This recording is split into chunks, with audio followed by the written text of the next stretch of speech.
Good morning, everybody. Welcome to another episode of Dropping the Gloves. Thank you for joining us here. Tim is finally back in the continental United States. Tim, how are you? Are you rested up, refreshed from your big vacation?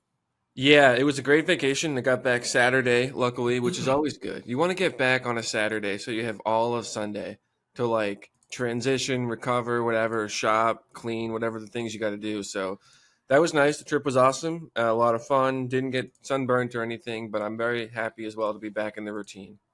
The And life tips from Tim. That's a good tip. I'm glad you mentioned that. it is. It's like you get back Sunday, the extra day of vacation is not worth the, oh, you got to get up at 6 a.m. tomorrow and start the day. It's nice to have that one buffer day. Plus, it also, like, if the travel gets delayed, you've got that built into the buffer. So write that down. I wonder what the longest, for our listeners, what's the longest drive you would make before you fly? Because Tim flew to Key West and it was a 14-hour drive, which is a long drive. So I understand you flying. What do you think the average is, Tim? What's the break there? 7, 8 hours? Like what's the mark for you? This is a funny topic for me because I grew up in Boston area where it's pretty dense. Like our high school growing up, if we traveled 45 minutes to a hockey game, that was a road trip. Like there were just so many high schools in like 5, 10 minutes in any direction. So um, we didn't drive very far. And even my uncle drove to New York from Boston, which is about 4 hours. He said he didn't even get out of Massachusetts before he wanted the break. He made his wife drive the rest of the way. And so then going to Michigan, where like my cousins up in Sutton's Bay, they drive 2 hours for a JV softball game like it's nothing, you Mm-hmm. know? So that's where I first heard the term, why would I fly? It's only a 9 hour drive, talking about like Cleveland or something. So you guys up there have a totally different mindset than people in New England, for example. Okay, so you didn't answer my question. Um, I you would just say, told I me would a say, long-winded story. yeah, I don't know, 6 hours. Okay. Seems about right. Yeah, I'm about 12, I think. That's the limit for me. Is it? Anything higher than 12, I'm going to fly. But we drive all the time, even now, especially with the kids. Okay, Yeah. 6 works for me.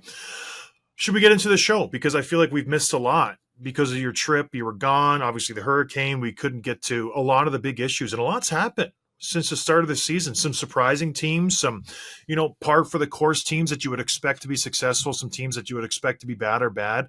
But then there's those outliers, Tim. Those ones that coming into the season where it's like, oh, this should we keep an eye on this? Because we know early on, especially as a player, we talk about a Tim and I on the side where it's like, okay, this team is going to take a little bit of time to get comfortable. That's okay. We're not worried about them. But now we're a week into the season.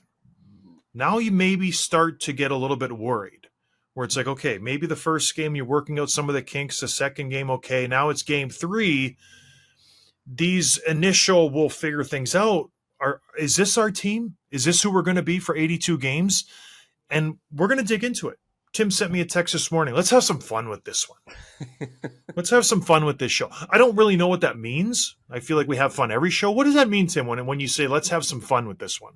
To me, and we'll get into the topics here, but a little bit more out of the box and like critical, like creative thinking, as opposed to just like recapping the scores and highlights and who scored and how they scored. I don't know. People listen to multiple podcasts; they're getting that stuff. So I think we should focus more on stuff that they wouldn't get anywhere else, which is what hopefully we'll cover today. Well, I should talk about how a possum killed himself then at my house before we get into the hockey stuff. Because Let's that get was into that. you won't find that anywhere else other than this show. So my chickens have been doing very well. I've been keeping them in their coop and their run. They have a very big run. I think it's 50 feet in diameter. It's a big circle. So they get a lot of room. I put a net over the top of the run just because I was worried about birds swooping in and more just precautionary because we were going on a trip for a week. I think we went to Wisconsin and we had to leave them alone. So anyways, that was months ago. The netting is still there. I've had to, move some branches and twigs off of it. Nothing major. Don't even think about it anymore. Well, Danielle and I decided we wanted to take a trip. We went to our place in Northport just for the night. We left the kids with a babysitter. And she's a sweet young girl, 22 years old, very pure. She's entering a convent like in a couple months. Like she's as good as they come. And we go, the kids are, fine. We come back. It's just chaos at our house. Not in the sense of like the kids are running around, no diapers on the babies, the house is burning down. chaos happened when we were gone. So I'll just stick to this one story, but there's other stuff. I guess, Tim, in the one day we were gone, mind you, this could have happened any other day, and we're there, and it's fine.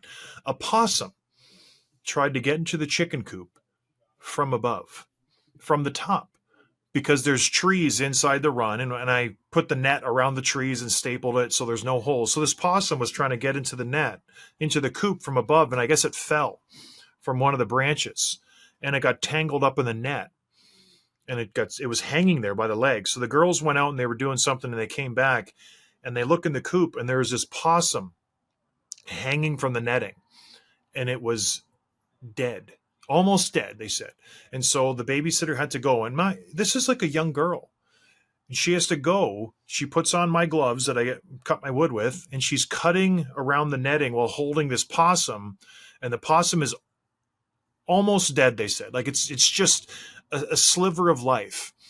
And it's like, well, what do you do with the possum? They put it in like this bucket to see if it would like recover, but it didn't. It died. And then they just put a lid on the bucket. So I come home, and this poor girl is just like traumatized, and my girls are going crazy. Come and see the bucket. Come and see the bucket. Dead possum in the bucket. The babysitter's like, never again. I'm not going to look after your kids. Like, this was a train wreck of an experience. She's traumatized, and she's one of these girls who, like, if you hit a deer, like, you have to bury it. You have to like do all these things because it's, she's very innocent. And I'm just like hanging possums, and she has to go and take care of this dead possum that's just like twitching and stuff because I think the blood just rushed to its head, and it was sitting there for hours and hours and hours, and it probably drowned from its own blood, if that's a thing. I don't know. Or it was just dead. Panicked, scared to death, or whatever. Like, that's a thing. They can just freak out and shut down. But it's funny that, like, comparing that to your mother-in-law with the chicken, where you have these women in your life that just don't know how to dispose of these dead animals, and then you're left cleaning up the mess. You're like, I would have just thrown it in the woods and moved on with my day in 2 minutes, but here it is in a bucket. Well, the good part is that was about a week ago, and it's still in the bucket, and I have to take care of it. So I'm guessing it stinks, and it's just probably decomposing already, and I need to deal with it. But I haven't gotten around to it. So I'm going to wait until it's really disgusting, and it's like liquefied, and I got to really barf when I do it. No, do it tonight. Come on. Gross. I'm not going to, because I got to cut wood tonight because the weather's getting bad. I got to get that done. But anyways, so that's what's been going on. For the chicken update, the chickens are still laying.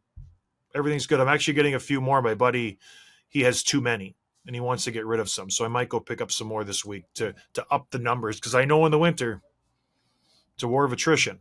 So I gotta boost the troops just in case we lose a couple during the winter, which we're not going to. It's going to be a good winter. All right, moving on. Speaking of boosting the troops and getting through the winter is upon us. And these teams, Tim, some of them were already going through a tough time. There are some teams that we thought were Stanley Cup contenders, and they're winless. And there's a case for being winless, which we'll talk about some teams, and there's another case of winless where it's time to press the panic button. And one of these teams where I think it's time to press the panic button, even though they're only 0-2, is the Colorado Avalanche. Coming into this season, there was a lot of questions with this team. Gabe Landeskog, right off the bat. What do we do? What's the status of him? Our captain, the heartbeat of the team. How is he going to recover? Will he step on the ice this year? So far, the answer is no. And then another question is, where's our depth? That's a thing they've been wrestling with since their Stanley Cup win a few years ago. Where does the secondary scoring come from? I don't think they have an answer for that. You get Casey Middlestead from Buffalo. He's going to shore up the second line. So far, no good. This team has no secondary scoring, and a bigger red flag for me, Tim, and I think for everybody involved, they just are terrible on defense. They have given up 14 goals in 2 games. First game of the year, they lost 8-4 to the Vegas Golden Knights. Okay, I get that. Vegas is a surefire Stanley Cup contender. The second game of the year, you lose to the Columbus Blue Jackets, and it was 6-2, and or was it 6-4? Either way, you lose big to the Columbus Blue Jackets. Is this, Tim, a panic situation for the Colorado Avalanche where it's like, we need to right the ship because this could get ugly pretty quick. Yeah, this is a panic situation for sure, but it's less about the things you mentioned, I think, although the depth is an issue, the defense is an issue, it's the goaltending. Georgiev has started both games, he's been pulled in both of them. He's allowed 8 goals on 25 shots. Absolutely brutal. Absolutely no chance of giving a team to win, which is just not very good at all. So that's kind of the main thing right there. And if you look at, like, we're going to talk about Edmonton next. These teams, Edmonton has allowed 15 goals. Colorado's allowed 14 goals. The second one's only in 2 games. Winnipeg, on the other hand, has played 3 games and allowed 2 goals total. You know what I mean? Like, it's crazy how the disparity there. So, yeah, we talked about Edmonton being a team with a high ceiling and a low floor. There's a big range there, and so far it's looking like they're hitting the floor. Yeah, and I don't see any way out of this. We'll talk about the Oilers, and I'll give them a pass just because they have the Stanley Cup hangover, and I see a way out for them because they started last year terribly, so it's kind of par for the course for them. They have that ability to flip the switch, With the Colorado Avalanche, I think the room for error is very slim. And that's a crazy thing to say about a team with McKinnon and Rantanen and Makar and Taves. They have the pieces, but I feel like they're regressing into the Edmonton Oilers that we saw maybe 5 years ago, where they're just a top-heavy team with no goaltending, and that's it. And they need to outscore teams 8-6, 5-4 in order to win these hockey games because it's not going to be a 1-0, 2-1 game for this team. I don't see their goaltending getting any better. Georgiev is an okay goaltender. Their backup, Justus Annunen, I don't know much about him, but he's not inspiring much faith in me, where it's like this guy's going to steal a game for us moving forward. This is not a recipe for success with this team. They don't have the horses to be in a 7-6 game every single night. They don't have the guys in the back end who can just throw up a shutout or be a Winnipeg Jet, where you're just relying on your back end and you have a Connor Hellebuck and you can win those 1-0, 2-1 games consistently. Maybe once in a while you throw up a good defensive effort, but for the most part, if I'm the Avalanche, I am very, very nervous. So don't look now, but if you fast forward 2, 3, 4 weeks into the season, they could be very likely staring up at everybody in the division, especially with the start that the Winnipeg or Utah hockey clubs had, especially with the start that the Chicago Blackhawks have had. There is not a weak team in the Central Division this year. It's a strong division. Dallas, Winnipeg, St. Louis, Chicago, Nashville, Minnesota. Like, that's a pretty strong division, Tim. Well, maybe there's one weak team. Maybe it's Colorado. I think if you look around the room and you can't spot the pigeon, it's you. Yeah. Like, you're the weak team in this division. All of a sudden, it happened overnight. But this could essentially theoretically be, and I know it's crazy to say, is Colorado now a lottery team? I mean, it's early. Yeah. But Tim, not a good start. I'm not overreacting yet. Like, they have really good players, obviously. I think it's just, is Georgiev an elite goaltender? No. Is he this bad? No. You know what I mean? Like, it's going to regress to the mean at some point. But it's, like you said, if a couple of weeks go by and you're still in this position, you might just give yourself not enough room to come back. They can play pretty good hockey the rest of the way and still be a few points short. These October, early November games are so important. Not just for establishing where you are, but you're going to need those points later. And if they don't have them, they're going to be digging themselves out of a hole.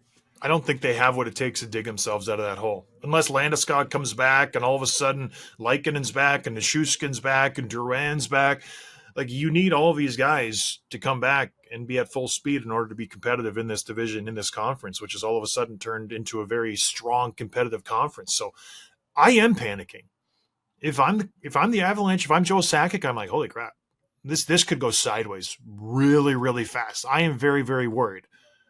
On the other side of the page, another team that hasn't won a game yet, who was a Stanley Cup contender, the Edmonton Oilers. They're 0-3.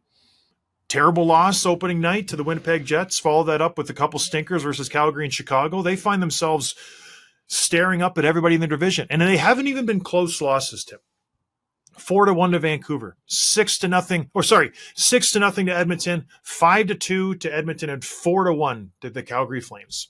So they haven't been in any one of these games. Hold on, you mean Winnipeg, Calgary, and Chicago? Winnipeg, Calgary, and Chicago. Yeah. What did I say? Edmonton. Oh, did I Um, really? Oh man, I'm drunk. It's too early for this. It's a Monday. But yeah, they have just been staring up in every single game, not even in any game. It's been a wash for 3 straight games. I'm not worried about this team still. I think they're fine. What do you think? Am I just kind of not am I not taking this serious? This losing streak? No, I again, like you look at what they did last year, 291. We all know the deal. They came back and went to Game 7 of the Cup Finals, and I feel like they're a team that might start a little bit slow every year. Maybe that's just how some players are. Maybe that's this group. You don't know how the short offseason impacted them. You don't know who's still dealing with whatever injury or whatever. This is the good team. They've They're only still scored gonna. 3 goals, Tim. It's 3 games. There's 79 left. They're going to be fine. I'm not worried about this team. I don't think they have the same concerns behind the losses that the Avalanche do, for example, regardless of how bad these games looked.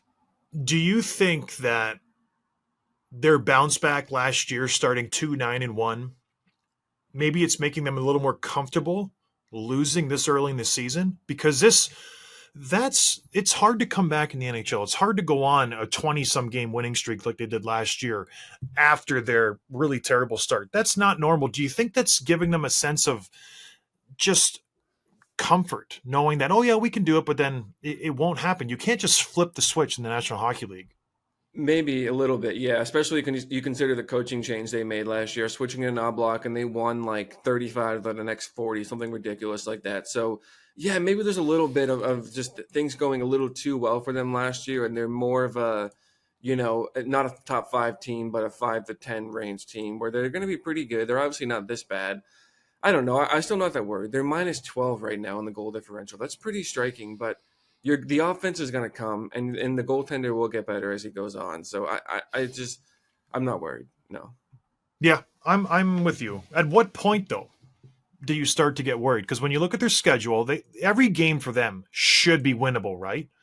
When you go into it, you should be the favorite in every single game, but it doesn't get any easier. They have Philly coming up. That should be a winnable game. But then you have Nashville, you have Dallas, you have Carolina, really, really good hockey teams. At what point do you start to go, okay, we need to right the ship here because we're 1-5, 1-6. We're going to be out of it pretty soon.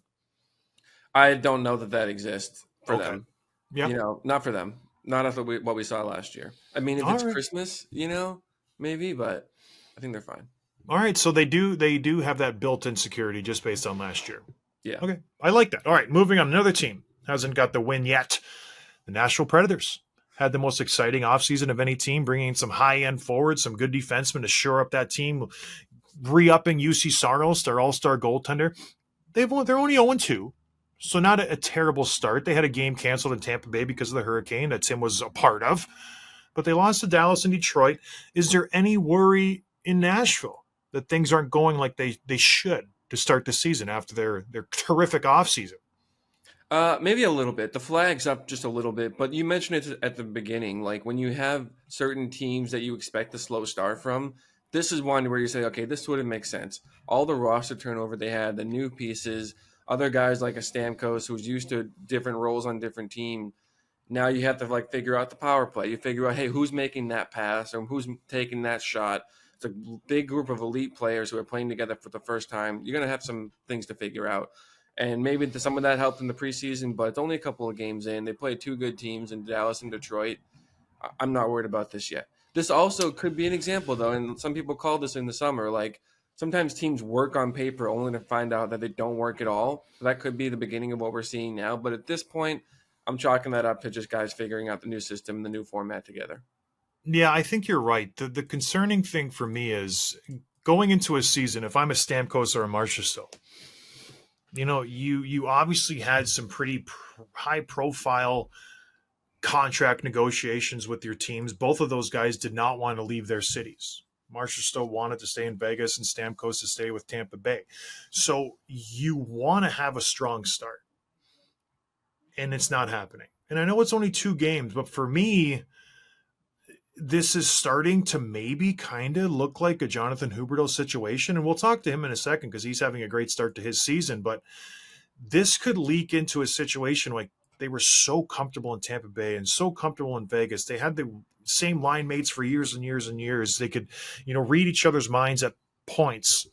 Maybe a new situation some new teammates, a new coaching strategy isn't going to work out with these guys. And it's so early. Don't read into this too much, but I don't know, Tim. I was drinking the Nashville Kool-Aid because it's fun in the offseason to throw lines around. It's like, okay, we're going to have Marcia Stowe with Forsberg, maybe, and O'Reilly and Stamkos and all these fun pieces we have together.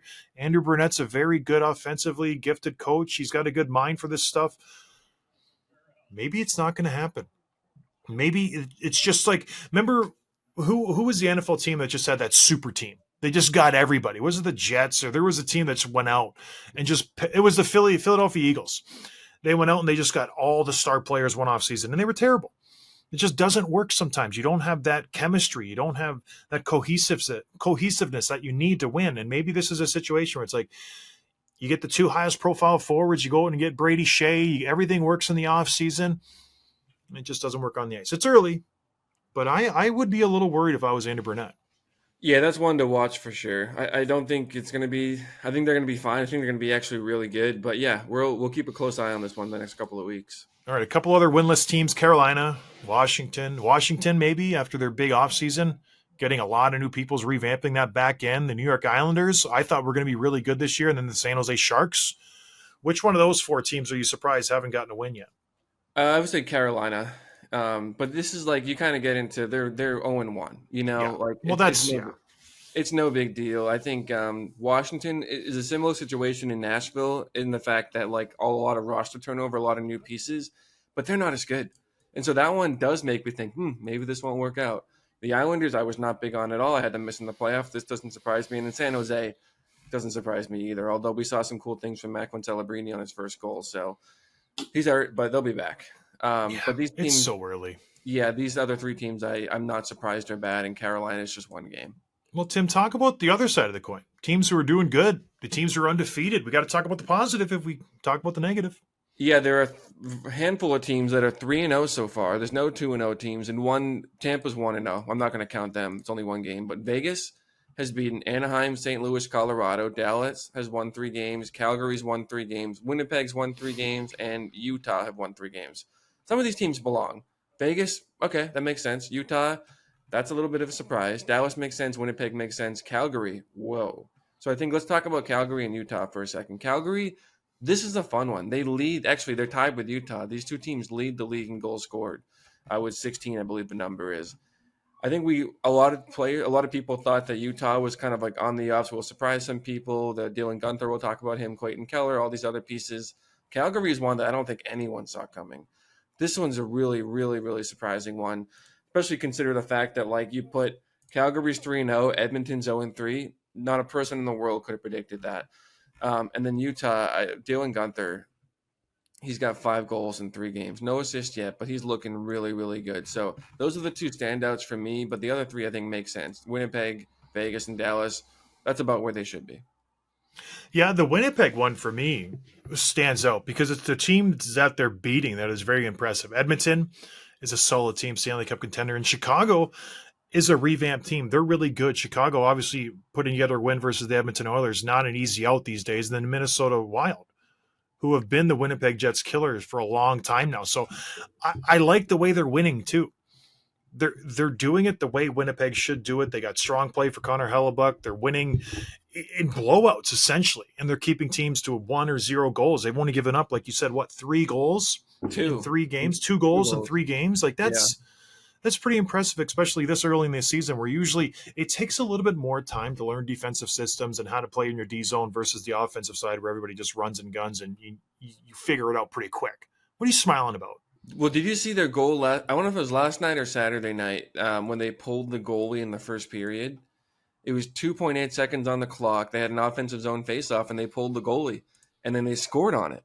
It was Scheifele. Like he won the puck, the pass back, and someone just ripped it high on the glove side, and it went in, which is like a video game thing. You hardly ever see that, especially this early in the season in the first period. So that shows to me that there's a certain level of like relaxation and confidence too. Like they're having fun doing it. They're doing stuff that they might not normally try. And I wouldn't have thought that of this group. So it speaks to the fact that they have the best goal differential in the league with +8, only 2 goals against, like you mentioned. So this is a good team that if Hellebuck stays strong, which he did last year, they could be dangerous. But this is another group that I think will be. Let's see what they do in the playoffs. Yeah, it's almost like they're playing with house money because their expectations were there a few years ago, and we say this about the Winnipeg Jets all the time. They should have been there. They should have won something when they had the chance. They've been, that team for years and years and years, and they've transitioned their team, and they got to sell everybody. They re-sign them. Why are they doing that? I think they're just sitting back and going, oh, hey, no one expects anything from us. We are just an essential case of what could have been. Well, now they're just going out. Then again, it's only 3 games, but it's fun to see Scheifele going out there, Josh Morrissey, Kyle Connor, probably one of the most underrated goal scorers of our time. The guy just score goals, and he doesn't get any acknowledgement for it. So they're a good team. When you look at their roster, it's probably the deepest roster in the West, top to bottom. They have 3 strong lines that can score, that can check, that can do a little bit of everything, and their 4th line is no slouch either. And then the back end, they have a Norris candidate, Josh Morrissey. They have some size. They have some skill. They're very good. And then if they do make a mistake, they got Connor Hellebuck. So all the pieces are there. But they've just been perennial disappointments in the playoffs year after year after year. So I think maybe this year they just go, okay, who cares? Nobody expects anything from us. Let's have some fun. And so far, they've been fantastic. And then that big win versus Edmonton slays some dragons. Like, that's a big win for them. Yeah, Get the monkey off their back. And I think the Edmonton Oilers are going to find this. If it wasn't like this before, teams are going to get up for this team. You know what I mean? Like, it's the Edmonton Oilers. Years past, maybe it wasn't that exciting. You just get up for Connor McDavid. But now you're the Stanley Cup Game 7 loser. Teams are excited to play you. It's a primetime game all the time, and they gotta deal with that. When I was in Chicago after they won the Cup, it was crazy to see how hard teams came at us every single night. It took an adjustment. And I was coming from Buffalo to where, like, we were the last place team. It was a complete joke. Every team was just a vacation to play us. We always got the second goalie, the backup. It was just teams came in and just had some fun. Going to Chicago, it was just like, holy crap. Like, this is every single night. The guys were coming at us hard, and it took a little bit of an adjustment for me. And I think the guys coming off the Stanley Cup, where we had a kind of a rough start and we found our bearings at the end of the season, but this is going to be a learning curve for the Edmonton Oilers. Maybe I'm wrong, and they've always gotten the best of other teams, but it seems to me that they're just not ready for it this year in Edmonton. All right, what other teams are 3-0 that are more surprising for you? Because there's Calgary, that's a big one. Let's talk about them for a little bit. Yeah, this is the most surprising one, like I mentioned, and I said at the top that they have 16 goals for, which is tied with Utah for most in the league, and a huge part of this is our old pal Johnny Huberdeau. It's really crazy because he's a guy that we have just basically dumped on for 2 years ever since he left rightfully Florida. So, yeah, justly, rightfully so, right. But yeah, after putting up 115 points, I think it was, or that career year with playing on Barkov's line, and he dumped down to 55 or whatever. 55, yeah. A little bit of a comeback last year, but right now... No, 52 last year. Not a comeback whatsoever. How many games played, though?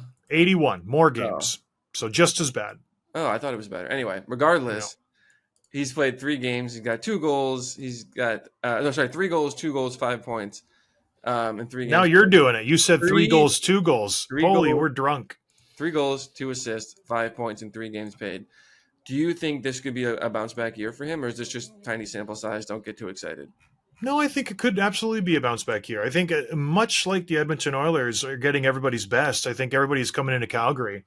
It's like, this will be an easy win. This will be a rollover. And they're getting a little bit of surprised by how good this Calgary Flames team is. When you look at the roster, it's nothing great. I think Jonathan Huberdeau is excelling based on lowered expectations. Everyone's like, this guy's a bust, this and that. So he had a decent offseason. He came in under the radar for this training camp, and he's been playing well. Got Anthony Mantha on his right side. He's got Papasil, whatever his name is, in the middle. So he's not even on the first line, Tim. He's barely on the second line. So they have 3 decent lines in Calgary. He goes out, he gets his power play points, and he's doing his thing. Again, it's only 3 games, but it's a good sign for Jonathan Huberdeau. It's a good sign for the Calgary Flames. If anything, maybe you can unload him at the deadline. I don't know where they're thinking, but it's a good start for the Calgary Flames and for the goaltender, and especially Rasmus Andersson. He's playing fantastic. The guy's playing lights out. Yeah, I mean they played 3 games. They have 8 players with 3 points or more, so they're getting help up and down the lineup. Conazari has 4 points. Nazem Kadri's got 4 points. So yeah, they look really good. I can't believe that this is going to bleed into any kind of full season success. Like I think if they're contending for a wild card spot in March, I would be happily surprised for them. But I think this is just a couple of things going their way, a couple of good games. They're going to regress real quick. Maybe I'm Yeah, a and they're hater. no. I think you're absolutely right. They will regress to the mean, like you said. They're not a great team. They won't make the playoffs, but it's a good start. It's good for the confidence because after a year of just selling the team, getting rid of Zadorov and Lindholm and constant turmoil, okay, this and that, are we going to trade more players? Kadri's not happy, this and that. It's nice to get off on the right foot because then you can just use that momentum throughout the rest of the year versus the team like Buffalo, who you want to have a good start. You want to get a good feeling coming into this season. And if you don't get it, you immediately revert back to those bad feelings. And it's like, here we go again. Like it's going to be one of those seasons where we just lose every single game and we're constantly just mad at each other. There's infighting. We're going to lose all the time. And it's just a bad feeling. That's why starting this season is so important because you either learn good tendencies or you just get that doubt creeping in the back of your mind where it's like, crap, we're done. It's over. Here we go again. So it's nice to see these teams starting off strong. And even a team like the Chicago Blackhawks starting off strong, playing good, getting a big win versus the Edmonton Oilers. It's nice to see them showing some signs of improvement. Even the San Jose Sharks, you lose in overtime. Calabrini has an incredible first goal. Like these little glimpses of hope, they're huge for these young teams and these teams that have struggled. Utah Hockey Club are a prime example. They're going to be good. Starting off 3-0 is huge for them. Yeah, so let's talk about another team that is not undefeated, but has had a really good start that I think is worth mentioning. That's the New Jersey Devils under a new coach, Sheldon Keefe. A lot of people, this is strange to me. I saw a bunch of picks that had them going to the Cup Finals. I think they're going to be a good team. They've already proven it. But how could you take a team that missed the playoffs last year and say that they're better than 15 other teams in the East is just wacky to me. Well, But let me answer that question. It's okay. Jacob Markstrom. So getting Jacob Markstrom from the Calgary Flames, getting some players back from injury, Dougie Hamilton, getting people back, Tim, is a huge thing for this team. Getting people healthy and playing together. Nico Hershiser, Dawson Mercer, Thomas Tatar, Jack Hughes. They have a star-studded lineup. This is the team that was a Stanley Cup contender last year. Everybody thought coming into the season. They were my pick. You were high on them. I'm surprised to hear you say that you're like confused by everybody just all in on the New Jersey Devils again. This is your team.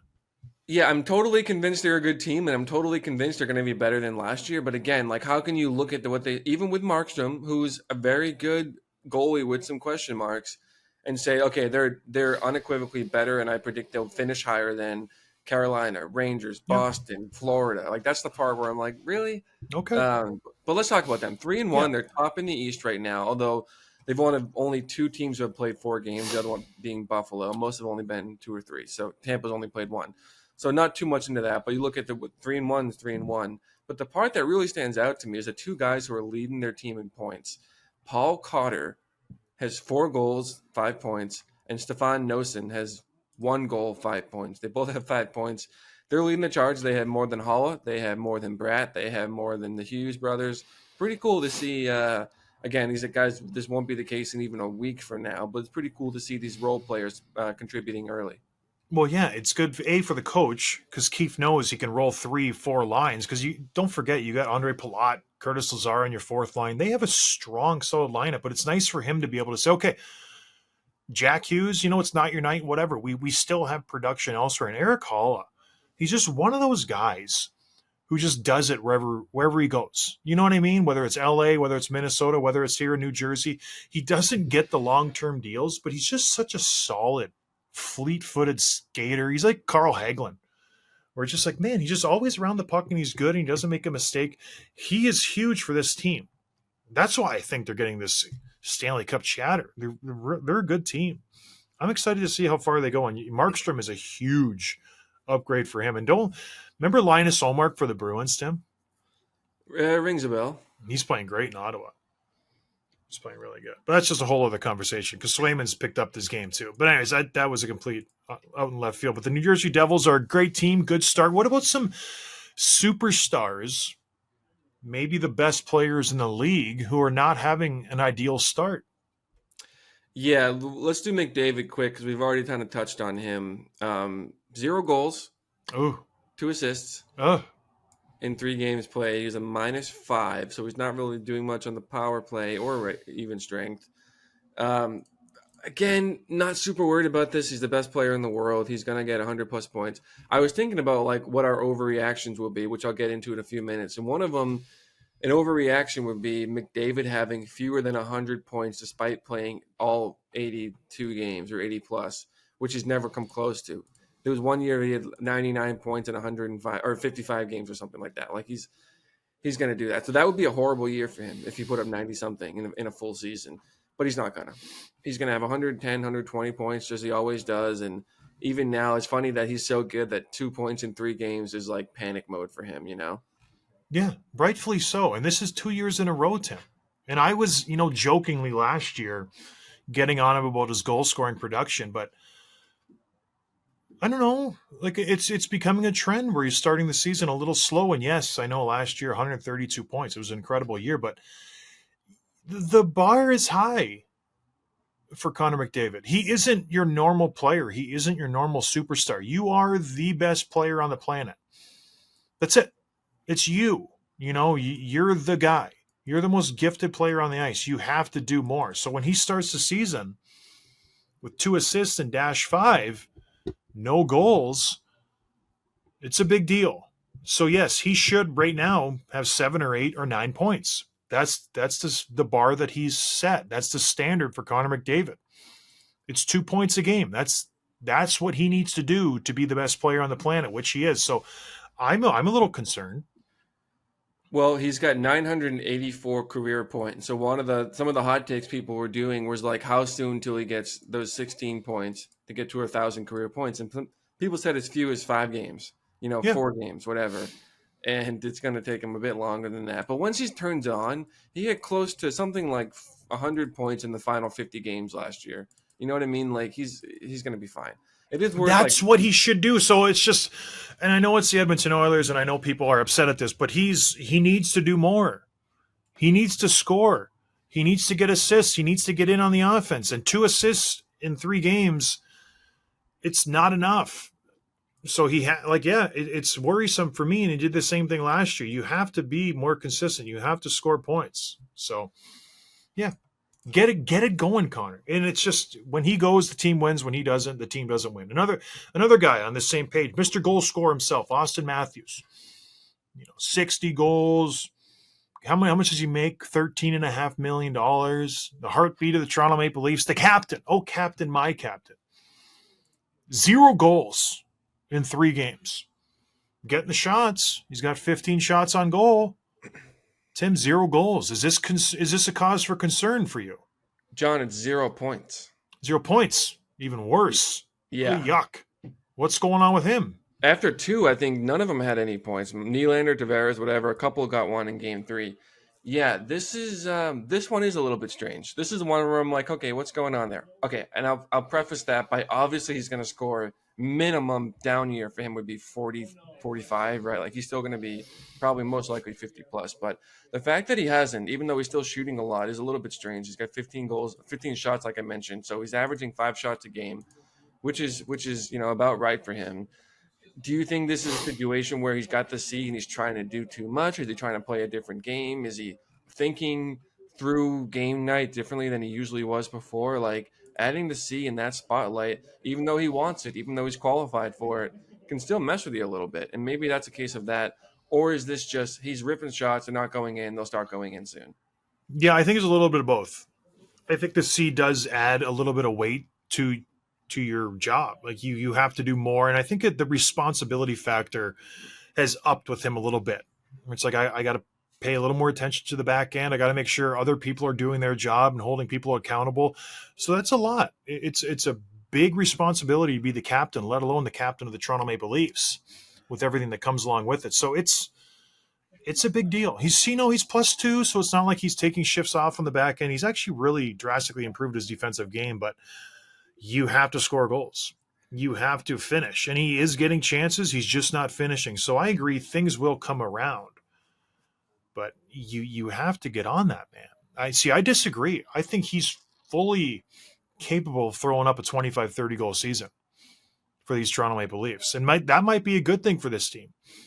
At the end of the day, not relying on him and Mitch Marner and these guys, it might be good to kind of force Matthew Nyes to do some more. Like, let's go, Max Domi. You got to carry this team like you did in the playoffs for a little bit. Let's go, Nicholas Robertson. Let's go. We got to get some supplementary scoring, some second options to take the weight off these Marner, Matthews, Nylander guys. So this could be a good thing at the end of the day, but right now, I know it's a little concerning. He will score, but man, 0 points in 3 games is a big deal. It is, and that would actually align with one of my bold predictions, that the Leafs would be a wild card team for the first time in 8 or 9 years or whatever it was, and have a worse regular season and hopefully set them up for a better postseason run. Hopefully for them, that is. But the longer that Matthews goes without scoring a goal, the more we're going to have fun with it. So right now, it's fun to speculate about. And Ovechkin doesn't have a goal either. They've only played 1 game, but he's got no goal. It's so funny how I check the ticker, because I go through and I watch a lot of games and I keep track, but I don't really watch Washington games too often, but I always check the box score. Every goal they score, I'm like, who was it? Okay, Dylan Stromgood. I'm like, not Ovi. Anybody but Ovi. Which is strange, because I like the guy. I want him to do good, but I'm just like tied to this thing where I don't think he'll get the record, which is strange because I should want the best for him. It's weird. All right, let's do some overreactions, Tim, before we get out of here. Yeah, this is just some fun I had. This is kind of our main topic over the weekend on social media. What overreactions are we having after week 1? And I'll rattle off a few of the ideas I had. First one, Dylan Guenther will finish top 3 in goals. He has 5 goals in 3 games. He leads the league right now. He scored 2 at 2 and then 1 in the 3rd game. My bold prediction for him scoring 40+ is looking really good. I think hopefully that continues. And he's got great chemistry with Clayton Keller. I think he's on a line with Barrett Hayton, too, who also has 5 points. He's just looking really, really sharp. So that's a great start for him. Do you think that's possible, though? Like, is he going to continue to produce? I mean, it's definitely an overreaction, bold prediction type thing. But, yeah, it is possible. I mean, he is a great goal scorer. He's a shoot-first guy, and he's got a great shot. Not super strong, but he don't have to be anymore. So, yeah, I think this is definitely possible. Yeah, I agree. And he's going to only get better. He's only 21, but he's going to put some weight on him and get some NHL strength. He's 6'1", like probably 170, 180 pounds. But, yeah, he looks good. That U2 Hockey Club, they're fun to watch. They're a good team. They're my team in the West, for sure. Yes. All right, what else? This one maybe not as bold after talking about it with you early in the show. Avalanche will miss the playoffs. We've covered this already, but they're 0-2, and they've lost to a bad team in Columbus. They've allowed 14 goals in 2 games. The goal has been pulled twice. Things are not looking good. I would maybe expect this trend to continue. Yeah, they're done. I'm going to stick a fork in them. They're done. Well, listen, they'll be in the mix, but I really think they might miss the playoffs, which is crazy to think. A team that just won the Stanley Cup a few years ago is now completely out of it. But injuries, contracts, kind of really heavily investing in the top line, the top 2 lines, and not really taking care of the depth and the 4-5 D-man, 6 D-man, the bottom 3. You can tell it's taking its toll on this team. Maybe getting rid of Bowen Byram and just kind of going with Samuel Girard maybe wasn't the good move for the Colorado Avalanche, because Girard is good. I think Byram is better. Yeah, that's probably what it cost them to get that Casey Middlestat, and they needed him badly. So, All right, what else? The next one, Elias Lindholm will win the Selke. So we have always known that he's a great 2-way player. He's been in the Selke conversation before. I don't even know if he's officially been a finalist, but he's gotten the votes. Right now, he's centering Zacha and Pasternak on the first line. He has 5 points in 3 games. He's +3. He's taken no penalties. I think if it ends today, he's certainly in that conversation. So that's my next overreaction, that he will win the Selke. He probably will. Just a little more press, people watching him. He'll get some votes, that's for sure. He's getting the Patrice Bergeron bump, unjustly, warranted, but it is what it is. When you play in Boston, you get a little more press and people watch you and people take notice.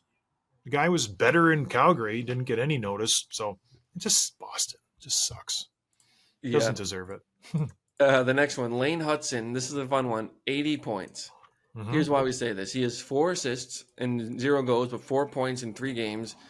And go back to last year, he's up to 6 assists and 6 points in 4 career games, averaging just under 20 minutes a night. He's not running the power play 1 yet, which is what kind of we sort of use that asterisk to describe what his potential is going to be. But we qualify that a little bit. But he's looking really good. It seemed like a matter of time. He looks great, John. So I think he's not going to score 80 points. That's an overreaction, but he's going to score hopefully 50 plus if he keeps this up. Yeah, and Power Play 2 has scored more than Power Play 1. I want to say Power Play 2 has 2 goals. Power Play 1 has 1. So he is quarterbacking the best power play on this team, and they get a fraction of the time that Power Play 1 gets. But yeah, he's good. I think the only thing holding him back right now is Martin St. Louis.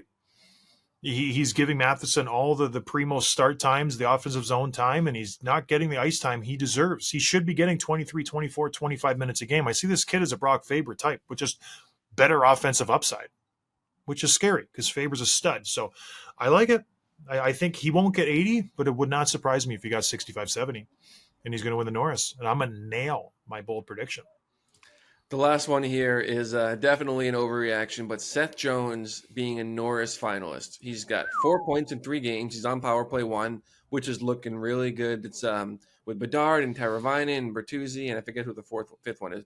Kurashev, yeah. He's playing over 25 minutes a night, which he's always done. His team relies heavily on him. Maybe he's finally surrounded by the right talent in the right system to live up to his potential, and maybe that's that just Bedard bump who's going to probably get 100 points this year. So this could be someone who's hopefully having a resurgence in his career. And now here's a question, because Teravainen's played fantastic this season so far. He's got 5 points. He's leading the team in goals. Here's my question. If Seth Jones does revert back to the player that he was in Columbus, and I think everybody wears these rose-colored glasses with Seth Jones, and they think he's just always been this amazing player who's done amazing things. He's been a really solid player, but I think his season high is in the 50s for points, but he lives around the 30 mark. That's his sweet spot. If he does all of a sudden go back to that, just say, career high, 50-some points, do you trade him if you're Kyle Davidson? Do you unload this guy's contract? Because he still has 4 or 5 years left at $9.5 million, which is a ton of money. And you look at the Chicago Blackhawks, what they're doing, going youthful, trying to build around Connor Bedard. They're a destination now for teams. And you have this, it's an albatross. That's what I've worded it in years past. It's a big contract on the back end. Do you all of a sudden go, okay, sell high? This guy, he's a great hockey player, but he's signed for 6 more years, Tim. And we need to, shift that money elsewhere. What kind of money do you think Bedard's going to get in 2 years? You know what I mean? It's going to be astronomical when he becomes an RFA and they try to re-up him. You want to bring back Taylor Hall? You want to bring back all these other guys? If you're Kyle Davidson, do you trade him right now? Or wait, 100%. This season? Absolutely. Yeah, because even if he's your best defenseman, which he is, even if he has a resurgence, which he could be doing, there's so much money. There's so many other ways you can spend that money. If you can get 9.5 off your books for the next 5 years, whatever it is, you can do a lot more with that money. You can go get some other defensemen. You'll become a destination for free agents, like you said, because everyone wants to play with Bedard. So yeah, definitely. Even if he might be quote unquote worth it, I think there are other ways to spend that money. And then I just want to touch on the Hawks. One more little thing. Peter Mrazek, the goaltender, is probably the best value goaltender in the NHL right now. He is so incredibly good. Last year, he played lights out, didn't get the numbers because he was just getting shelled every single night with shots, like grade A chances and standing on his head. He's all of a sudden got a decent team in front of him. This guy will put up 30, 40 wins this year, if not more. He's really, really good, Tim. So it's exciting to see him getting some goal support and getting some wins because he's the real deal. He's the type of goaltender, if I'm a contender and I need a goaltender to take me to the cup, easily Peter Mrazek. So just keep an eye on him. All right, what else, Tim, before we get out of here? Just a few quick hits and we'll go. Jordan Eberle got the C last week. No real surprise there, but it's good to see. And this is one I know you were rooting for. It's a good player who's well-liked around the league, so cool to see that. The next one, Macklin Celebrini, is week to week with a lower body injury. Super vague about this. Super, obviously a bummer. He's so fun to watch, and we want him to be on the ice. The last one here, Sidney Crosby has 1,599 points. He is obviously 1 point away from 1,600 to be the 10th player in NHL history to do that, joining Gretzky, Yager, Messier, Howe, Francis Dion, Yzerman, Lemieux, and Sakic. And he's playing tonight. So keep an eye on that. If he scores that goal, it'll be pretty special. Pretty incredible list there. Pretty impressive. Yeah, good for Crosby. What a player. All right, anything else? That's it. Yeah, that's it for me. All right, everybody. Thanks for joining us. We're back to normal. We'll probably do 3 this week. We're back to the normal hockey schedule, regular season. We appreciate the support. Go out, make a difference, have some fun. We'll talk to you on Wednesday. Cheers.